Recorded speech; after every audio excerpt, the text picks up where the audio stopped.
Hello, and welcome to Sir Astro's Painting. In this video, I'll be painting a 75mm sculpt by Blacksun Miniautures.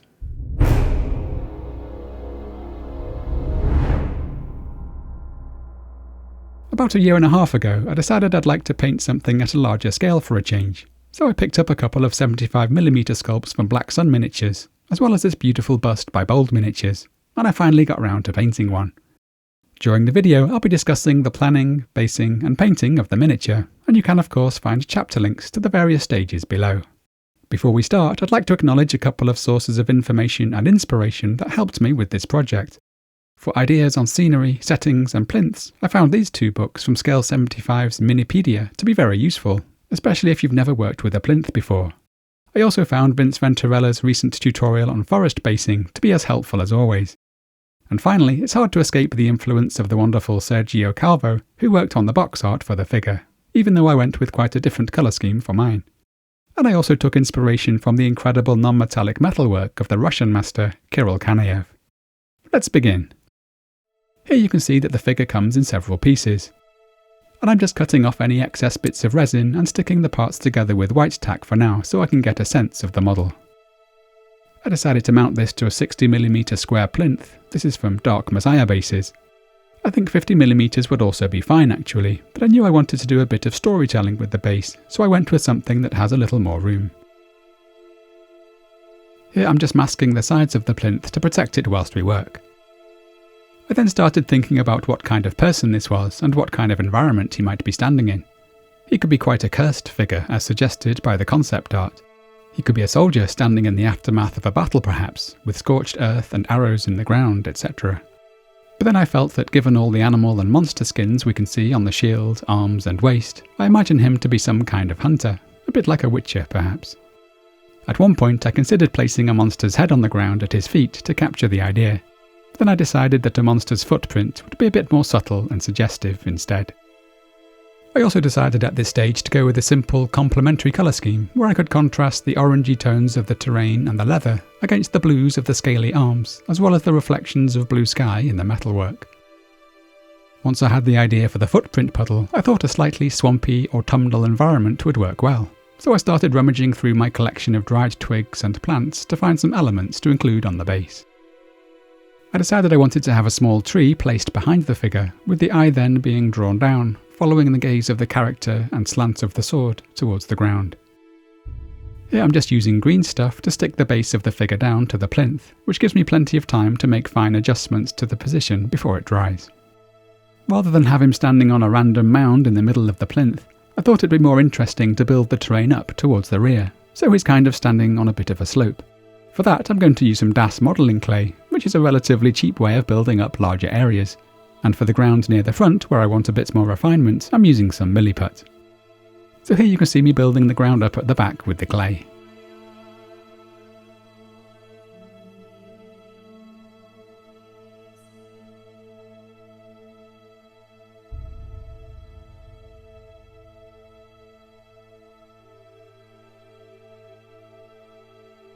To get the smooth edges at the back and side, I ended up using some pieces of plasticard cut to size.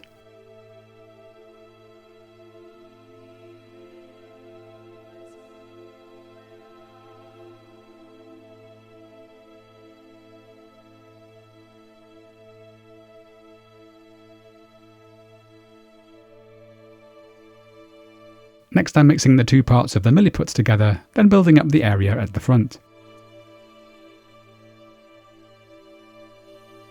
I need this to be just high enough for me to create the indented footprint puddle.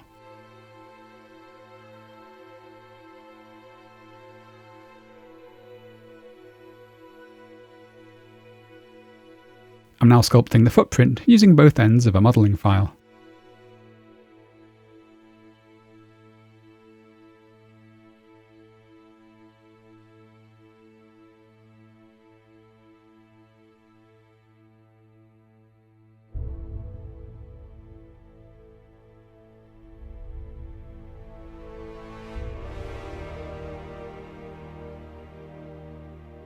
To save having to do any drilling later on, I also decided to press my little sapling down into the base. You can see that the whole scene kind of has a triangular composition to it. I'm now priming the various parts of the figure in black, then applying some grey and white zenithal highlights from above, just to help map out the values.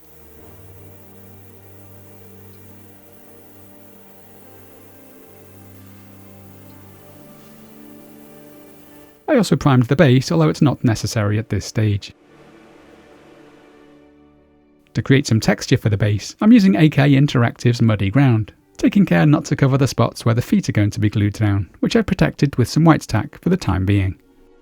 I'm also embedding little pieces of cork, plaster rocks, or actual little stones.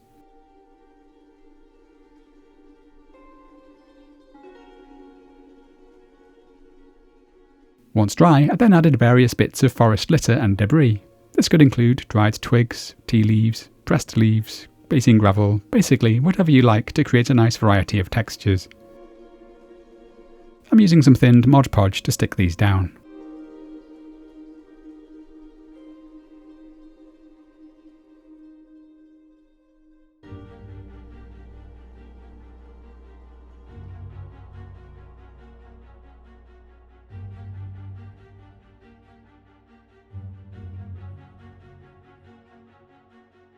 Here's how things look once dry.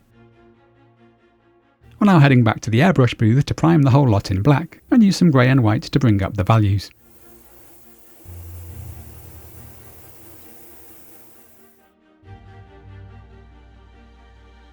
To paint the base, I'm mainly throwing on a range of reddish browns and greens with some pale creamy tones for the highlights.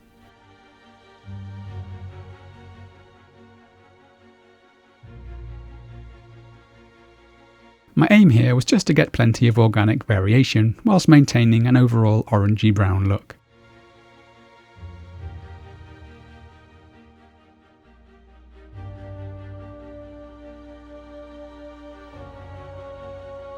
This is just some Agrax Earthshade and Athonian Camoshade to get some further depth and variation.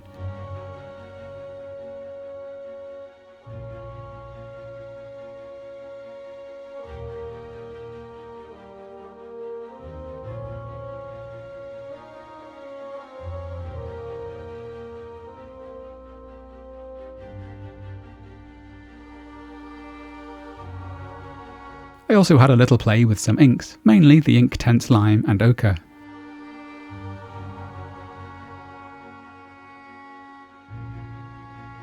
At this stage I'm looking to create lots of little micro variations, as you might expect to see in nature.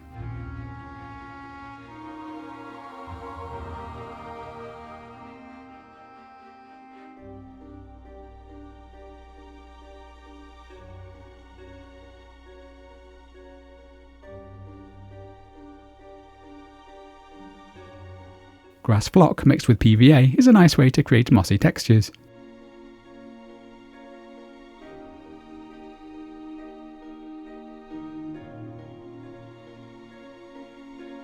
And here I'm just adding a few touches with a cooler grey tone for some of the rocks.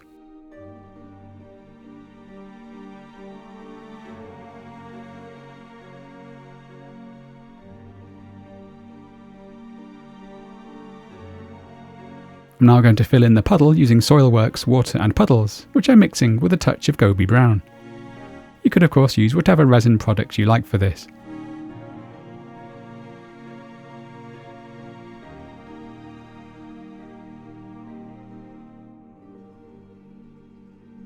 This takes several hours to dry, after which we can apply additional layers to build the depth up as needed.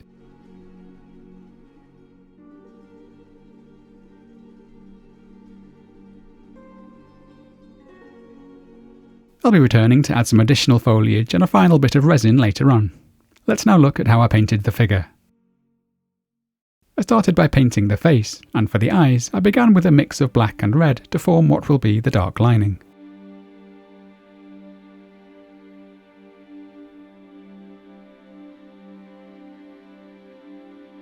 I then mixed a warm grey tone for the whites of the eyes.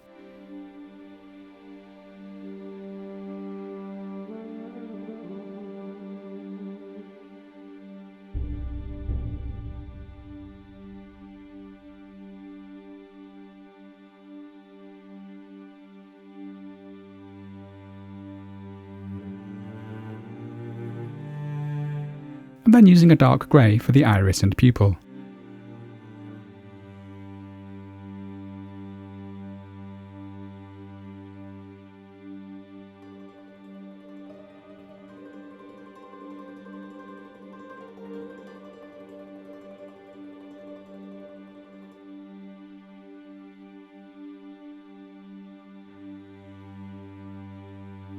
I went back and forth a bit to see if I could get a bit more detail in the eye than usual, given the slightly larger scale, and I managed to get a small glint in each one.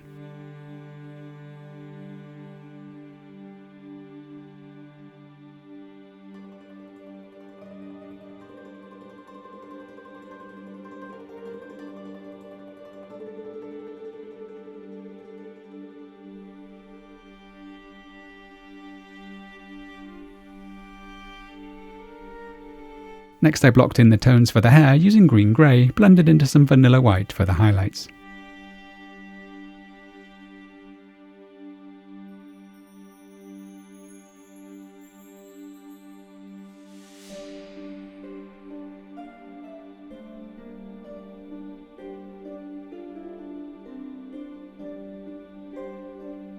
For the skin tones I worked quite freely using pink flesh, golden flesh and light skin, and with some red ochre mixed in for the shadows, and for the lighter tones I also incorporated some greens and a little blue for the top of the head. Here I'm just mixing my basic shadow, mid and highlight tones to start with. I first blocked the tones in quite quickly.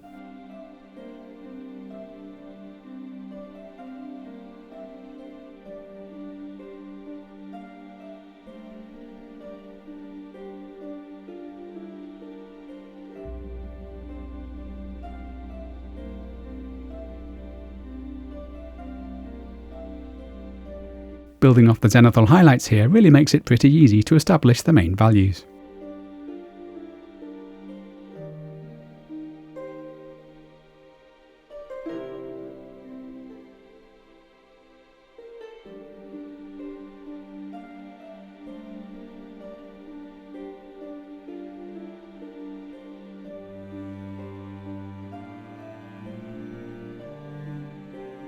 I then spent some time refining the details, pushing the highlights, etc.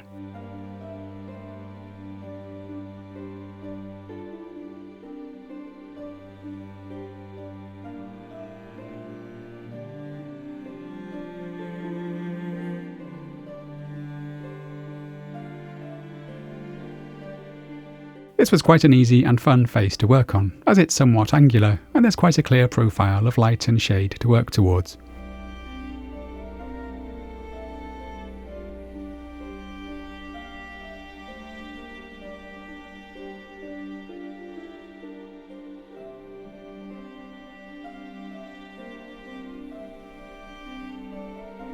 For strong, bright highlights, I'll typically keep the paint quite opaque, whereas for softening out transitions, I'll often go a fair bit thinner.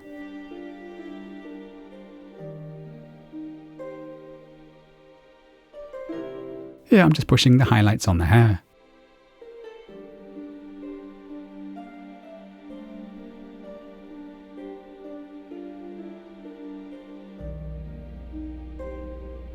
I then glued the head into place and used a little Mod Podge to smooth over the small gap at the back.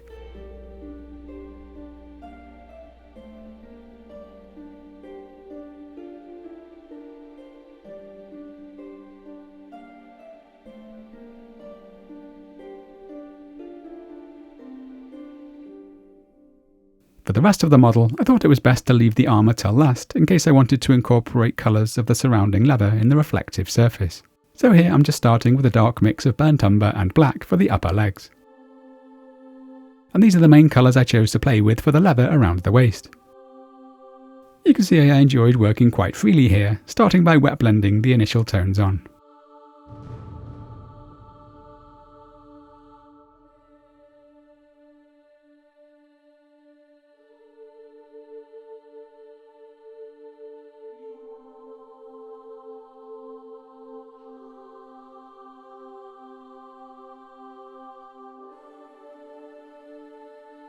I then worked over this, playing around with the tones and textures, whilst also pushing the values for the shadows and highlights.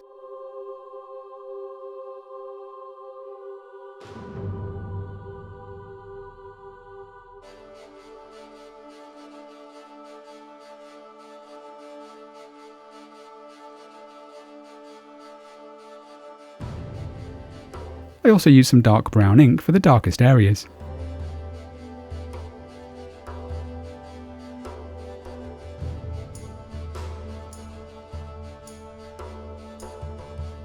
and I might alternate thin glazes with the scratchy textures to create some multi-layered weathering. This is the Inktense Ochre.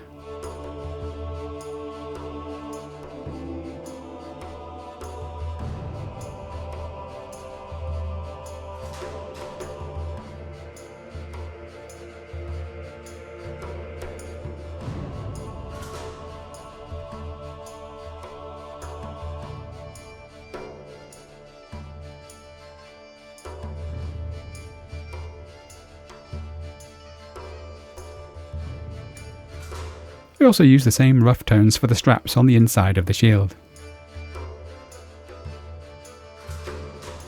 I'm now just highlighting the lower legs,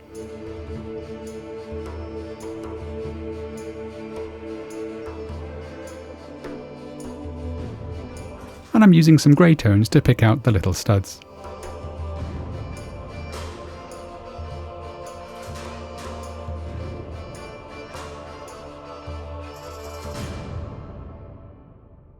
Moving on to the arms, I decided to play around with some blues, purple and turquoise. I didn't really have a firm plan here, but I started by freely wet blending some initial tones on.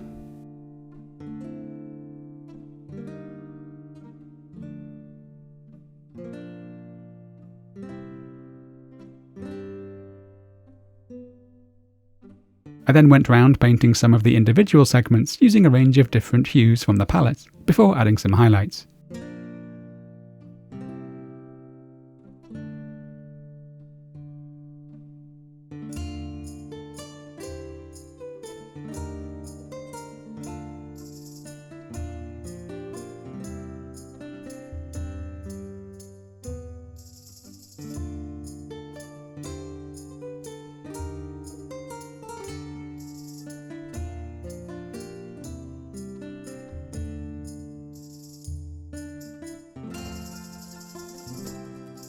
Here I just decided to use a little dark brown to dirty things up a bit, because I didn't want things to look too clean and bright.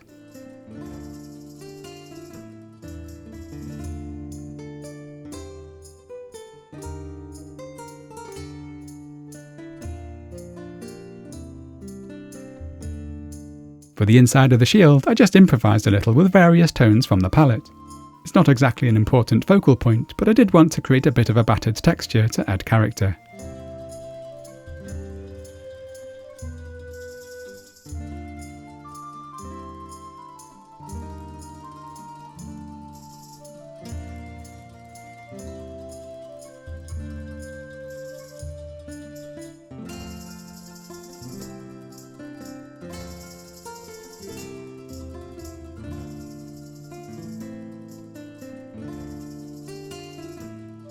For the outside of the shield, I returned to roughly the same palette of tones used for the arms, and again I'm just enjoying a nice bit of free painting.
I'm now moving on to the metal armour, where I decided to first sketch out the values using a grayscale, then apply some coloured reflections of the environment on top, using some bluish tones to suggest the reflection of the sky and some of the earthy tones of the surrounding terrain. So here I'm preparing some initial grey tones, and I'm now sketching out the values in black and white. I chose to focus just on the legs to begin with to check that I'm happy with my approach.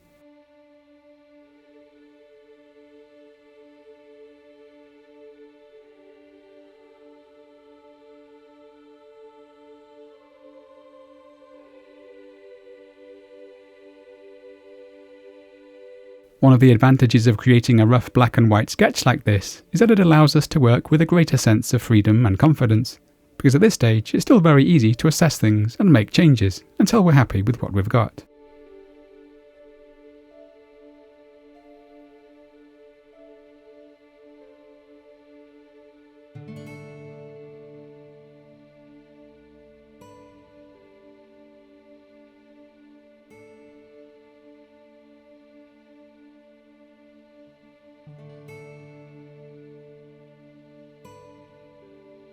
At this point, I thought I'd do the sensible thing and add some pins to the feet so I can mount him to a cork holder.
Once I'm happy enough with the black and white sketch, I'm now adding some colour, starting with a blue tone for the areas where I might imagine a bit of blue sky being reflected in the metal.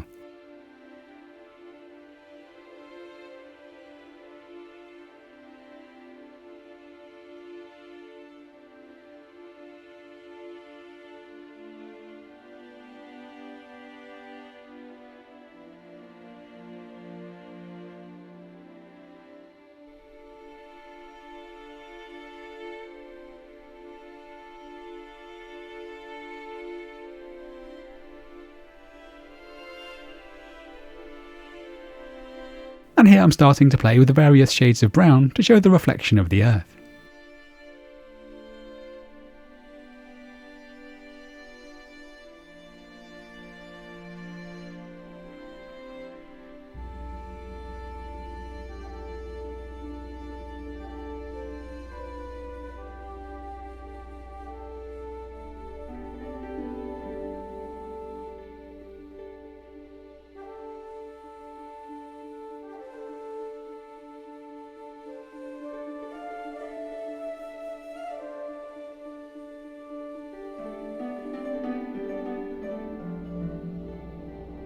And I'm now adding some touches of green.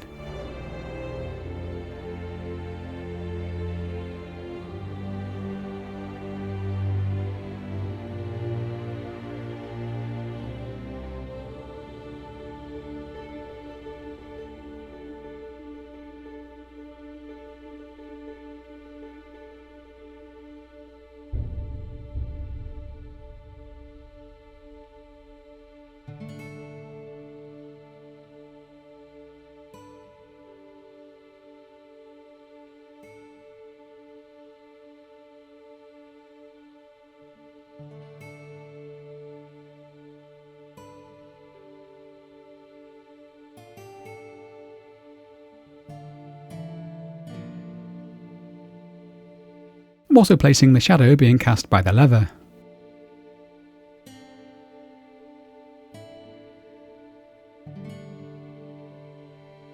I'm then gradually starting to refine things, adding additional little reflections here or there, or softening out the transitions.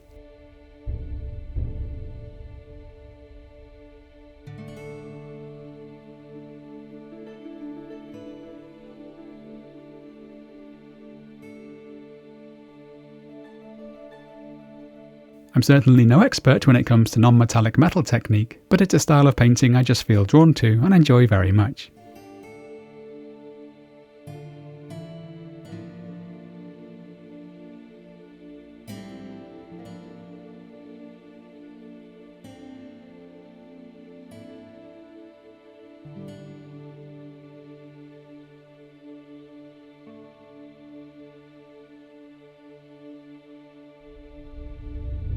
I'm pretty happy with the legs, so I'm now using the same approach with the rest of the armour.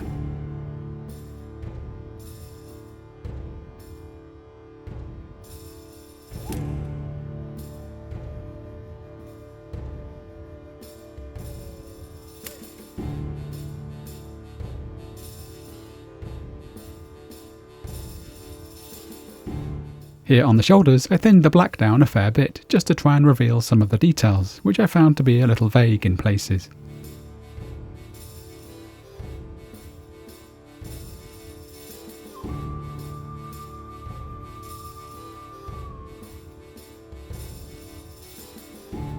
I chose to paint these gems to roughly match the arms.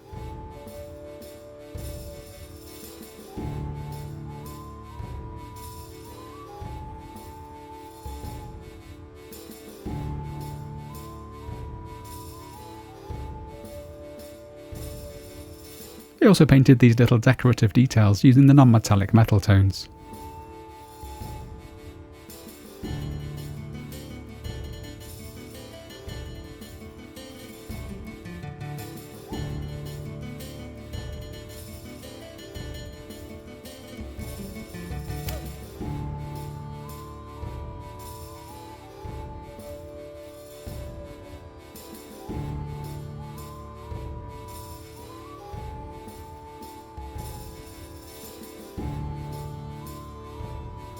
This seemed like as good a time as any to glue on the left arm.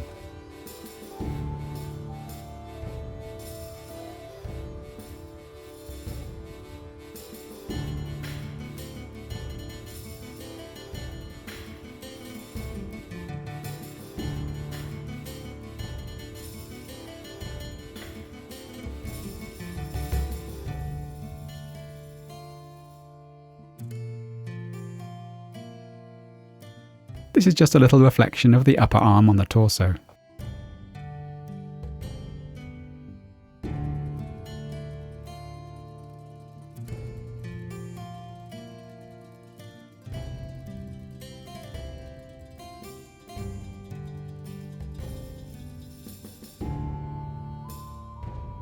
I really wanted the chest piece to be a focal point.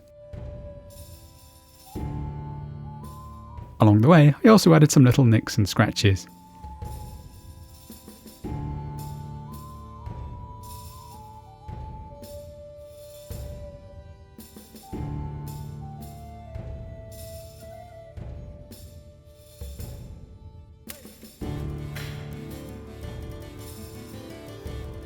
I confess I spent a bit less time on the back, as it won't be one of the main viewing angles.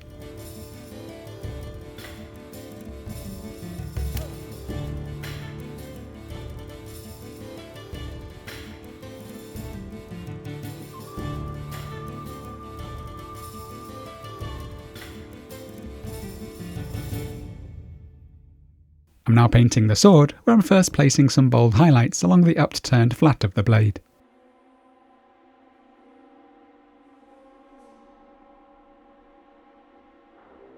I also wanted to ensure that I showed the light being caught by the upturned edge of the central fuller.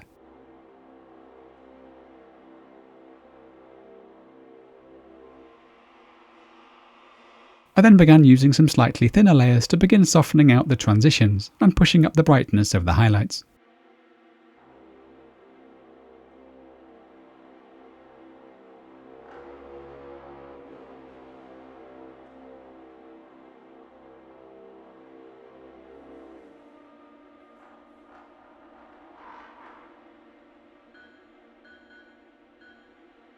Here you can see I'm also playing around with some of the environmental colours, just like I did with the armour. You can probably tell I'm being mindful of the direction in which each side of the blade is facing, so I've got more of the sky tones on the upper side, with darker, more earthy tones beneath.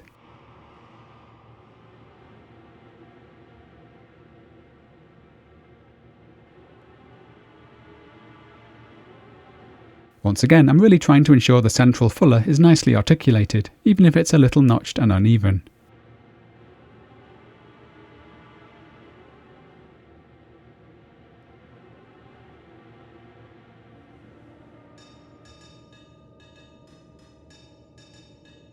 We can also go nice and bright for the outer edges, of course.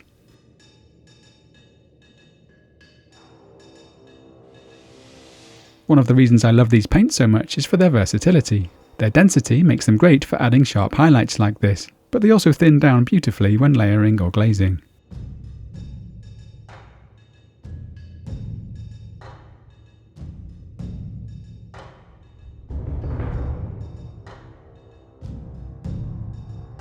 You can see I've also added a few scratches along the way.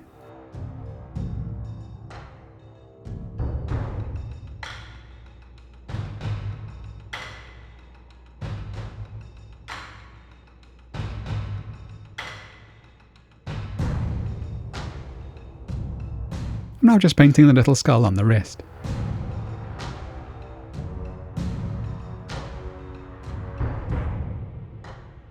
I'm now gluing the sword arm into place.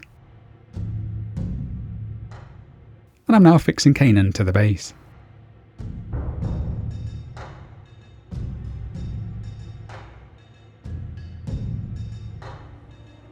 Next I'm gluing down some additional bits of plant and grass tufts.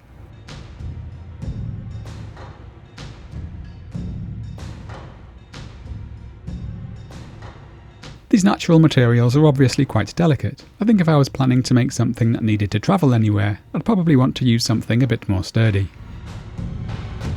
I'm now just seeing if I can get some of these bits of dried moss to stick to some of these branches.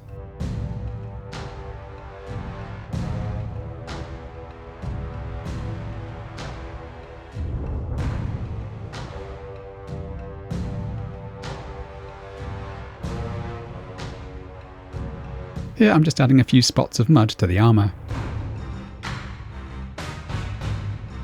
And I'm using the incredibly black Musso Black to paint the bits of plasticard. This has a slightly odd, almost powdery finish, but it's great for hiding imperfections and creating a really solid black tone. And finally, I decided to add a touch of pale blue to one last application of the puddle water to help it stand out a little against the surrounding terrain. All that remains now is for me to remove the masking tape, and the figure is done.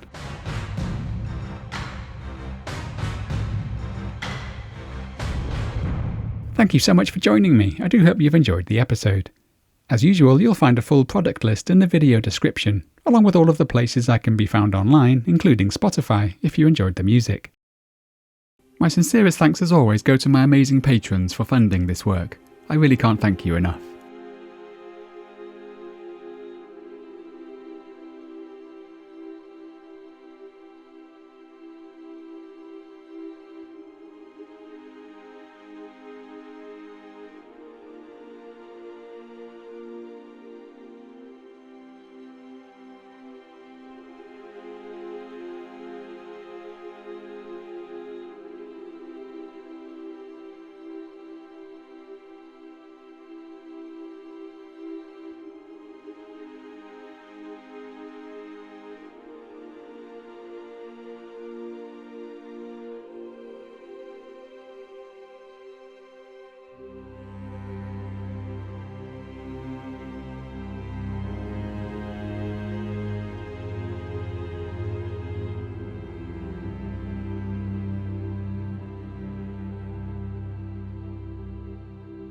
Join me again soon, and happy painting!